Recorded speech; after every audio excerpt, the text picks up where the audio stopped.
Hello friends, how are you? Welcome to class 5th English Unit 1. Smile please.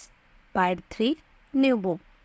વિદ્યાર્થી મિત્રો, તમે part 1 અને part 2 જોઈ હશે. તો આજે આપણે પાર્ટ 3માં English text book page number 4 ઉપર આગળ વધીશું.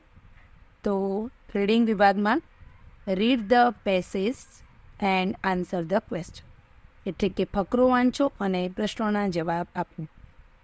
Fun facts about smiling. એ હાસ્ય વિશે કેટલીક માન્યતાઓ છે તે આપણે વાંચીશું. There are 19 different types of smile, but only 6 occur when we have a good time. એટલે કે કુલ 19 પ્રકારના અલગ અલગ પ્રકારના સ્મિત હોય છે, પરંતુ એમાંથી આપણે માત્ર 6 પ્રકારના જે સ્માઇલ છે, એટલે કે સ્મિતની લાગણીઓ છે, એ સારા ટાઈમે વ્યક્ત કરી શકીએ છીએ. Smiling can boost your immune system. વિદ્યાર્થી મિત્રો, હસવાના ઘણા ફાયદા છે, સ્માઇલ કરવાના અને ખુશ રહેવાના ઘણા ફાયદા છે. તો એમાંના ફાયદા આ પેરેગ્રાફમાં તમને બતાવેલા છે. ખરેખર હસતા રહેવું જોઈએ અને ખુશ રહેવું જોઈએ. તો જુઓ વિદ્યાર્થી મિત્રો કે કેટલા ફાયદા થાય છે. Smiling can boost your immune system. Immune system એટલે રોગ પ્રતિકારક શક્તિ. ભગવાનને આપણને સરસ મજાની રોગ પ્રતિકારક શક્તિ આપી છે, જેના કારણે આપણું શરીર જાતે જ રોગ સામે લડે છે અને ઘણા નાના નાના રોગથી જાતે જ લડીને મુક્ત થાય છે. તો સ્માઇલિંગ એટલે કે હાસ્યને કારણે, સ્મિતના કારણે આપણી ઇમ્યુન સિસ્ટમમાં વધારો થાય છે. બૂસ્ટ એટલે વધારો થવો. Smile release stress and it is good for health.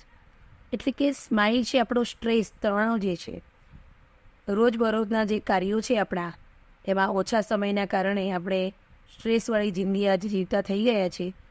સમય થોડો હોય અને કામ વધારે હોય તો આપણને એક પ્રકારનું ખેંચ, તાણ અનુભવાય છે, તો એને સ્ટ્રેસ કહે છે. તો આ સ્ટ્રેસમાંથી પણ આપણને ઘટાડો કરે છે. રિલીફ એટલે આપણને મુક્ત કરે છે. આમ આપણને સ્ટ્રેસમાંથી મુક્ત કરે છે. And it is good for health એટલે કે આપણા સ્વાસ્થ્ય માટે પણ સારું છે. It is easier to smile than to frown. એટલે કે સ્માઇલ કરવું એ સહેલું છે ગુસ્સે થવા કરતાં, અથવા તો આપણે કોઈના ઉપર ગુસ્સો કે કઠોર બની જઈએ છીએ ત્યારે એ કરવું ખૂબ અઘરું છે. It takes 13 muscles to smile. આપણે જ્યારે હસીએ છીએ ત્યારે આપણા 13 મસલ્સનો ઉપયોગ થાય છે. And about 47 to frown. એટલે કે 47 જેટલા આપણા મસલ્સ છે, તેને આપણે જ્યારે ગુસ્સે થઈ જઈએ છીએ, બીજા ઉપર રોપ જમાવીએ છીએ અને આપણે ખેંચ અનુભવીએ છીએ ત્યારે ઉપયોગ કરીએ છીએ. તો મિત્રો, હસવું સારું કે ગુસ્સો કરવો સારો? હસવાથી આપણા 13 જેટલા મસલને કસરત મળે છે, તે સારી બાબત છે. પરંતુ જો 47 મસલ્સને આપણને તકલીફ પડતી હોય તો ખરેખર ગુસ્સો કરાય નહીં. તો હવે મિત્રો, તમે હસતા રહેજો, ક્યારેય કોઈના પર ગુસ્સો ન કરવો, આપણને જ નુકસાન થાય છે. Babies are born with the ability to smile. નાના બેબી છે, તમે જોયું હશે, બાળકને કોઈ પણ ટેન્શન હોતું નથી. તે જ્યારે રમતું હોય છે ત્યારે ખૂબ હસતું હોય છે અને આખો દિવસ હસતું ખીલતું ફૂલ જેવું હોય છે. તો એની એબિલિટી છે, એના ગુણો છે કે નાનું બાળક જન્મે ત્યારે ખૂબ હસતું હોય છે ને નાનું હોય છે ત્યાં સુધી ખૂબ હસતું હોય છે. તો અહીંયા લેખક આપણને શું કહે છે? Smile like a baby. નાના બાળકની જેમ હસતા રહો, એટલે કે નિર્દોષ હાસ્ય હંમેશા કરવું જોઈએ. તો વિદ્યાર્થી મિત્રો, આપણે હસવાના ઘણા બધા ફાયદા છે તે જોયા છે. તો આજથી તમે હસતા રહેશો ને મિત્રો? વિદ્યાર્થી મિત્રો, આપણે હસવાના ફાયદા તો જોઈ લીધા, પણ હવે આપણે થોડાક પ્રશ્નો પણ નીચે છે તે જોઈ લઈએ. Number 1, how should we smile? આપણે કેવી રીતે હસવું જોઈએ? તો નાના બાળકની જેમ. તો we should smile like Born babies. નાનું બાળક જન્મ્યું હોય જેવું હાસ્ય કરતું હોય, નિર્દોષ હાસ્ય, તેવું આપણે હસવું જોઈએ. Number 2, find similar word for various. Various એટલે અલગ અલગ. તો પેરેગ્રાફની અંદર આપણે જોયું હશે કે વેરિયસ માટે એક ડિફરન્ટ જે સ્પેલિંગ છે તે વપરાયો છે. અલગ અલગ પ્રકારના આપણે જે સ્માઇલ કરીએ છીએ 19 પ્રકારના, એના માટે ડિફરન્ટ શબ્દ વપરાયો છે. વેરિયસ એટલે કે ડિફરન્ટ, અલગ અલગ, જુદા જુદા. Number 3, how many types of smile are there. કેટલા પ્રકારના સ્માઇલ્સ છે? તો there are 19 types of smiles, એટલે કે 19 પ્રકારના હાસ્ય હોય છે. Number 4, list out 3 benefits of smiling. હાસ્યના 3 ફાયદા જણાવો. 3 બેનિફિટ્સ ઓફ સ્માઇલિંગ એટલે હાસ્યના 3 ફાયદા. ઘણા બધા ફાયદા છે વિદ્યાર્થી મિત્રો, પણ આપણે અહીંયા 3ની વાત કરીએ છીએ ફકરામાં. Number 1, smile can boost our immune system.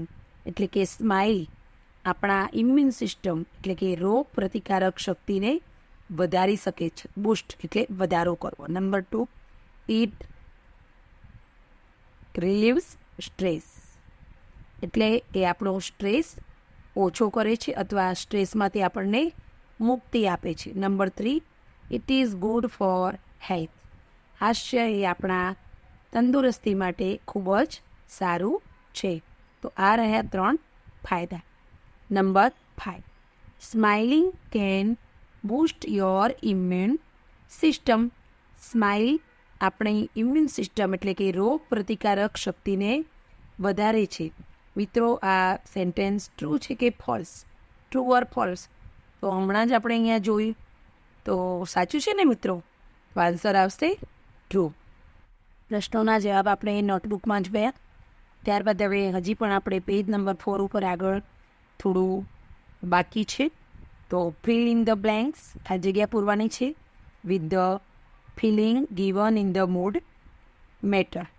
આપણો જેવો મૂડ હોય એ પ્રમાણે આપણે કેવું ફીલ કરતા હોઈએ છીએ તો એ આપણે લખવાનું છે. એક્ઝામ્પલ્સ આપ્યા છે અહીંયા. When you meet your friends you feel. તમે જ્યારે તમારા મિત્રોને મળો છો ત્યારે તમે કેવી લાગણી અનુભવો છો? તો happy. When you loss your favourite things.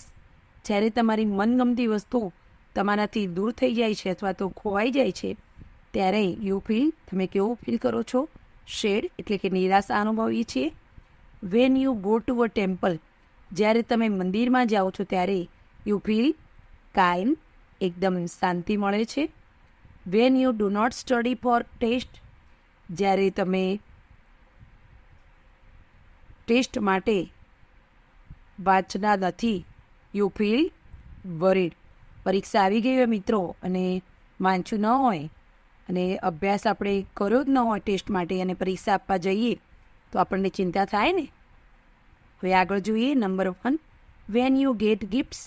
જ્યારે તમને કોઈ મિત્ર ગિફ્ટ આપે અથવા તો તમારા સગા સંબંધી કે તમારી બર્થડે હોય ને કોઈ તમને ગિફ્ટ આપે, તમને કેવી લાગણી અનુભવાય છે મિત્રો?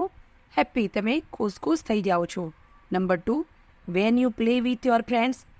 તમે જ્યારે તમારા મિત્રો સાથે રમો છો ત્યારે યુ ફીલ કાલ્મ, શાંતિ, તમને મજા આવે છે, એક પ્રકારનો સુખદ અનુભવ થાય છે. નંબર 3, અહીંયા વિદ્યાર્થી મિત્રો તમે હેપી પણ લખી શકો છો. Number 3, when someone scold you. એટલે કે કોઈ તમને ઠપકો આપે તો તમને ખબર જ છે તમે શું થઈ જશે? નિરાશ થઈ જશો, તો સેડની લાગણી આવશે.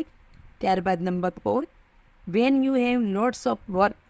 જ્યારે તમારી સાથે એક કિસ્સામાં ઘણું બધું કામ આવી જાય એટલે કે બધું જ હોમવર્ક આવી જાય સાથે, તો તમને કેવું લાગશે મિત્રો? વરીડ, ચિંતા થઈ જશે. કયું હોમવર્ક પહેલાં કરવું? બરાબર છે ને મિત્રો? Number 5, when your friend does not help you.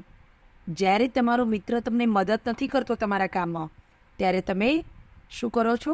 Shade, ઉદાસ થઈ જાઓ છો.